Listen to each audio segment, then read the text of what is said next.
চব্বিশের ছাত্র নাগরিক অভ্যুত্থানে এই অভ্যুত্থান যখন শুরু হয় আমি তখন সাউথ আফ্রিকাতে একটা স্ট্যাটাস দিয়েছিলাম, কোটা নয় গোটা দেশ সংস্কার করা লাগবে।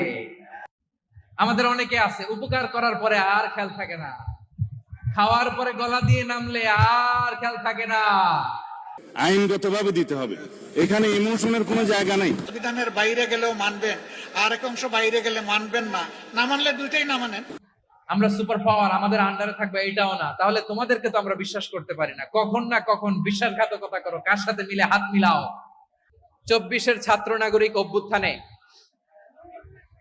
এই অভ্যুত্থান যখন শুরু হয় আমি তখন সাউথ আফ্রিকাতে একটা স্ট্যাটাস দিয়েছিলাম, কোটা নয় গোটা দেশ সংস্কার করা লাগবে।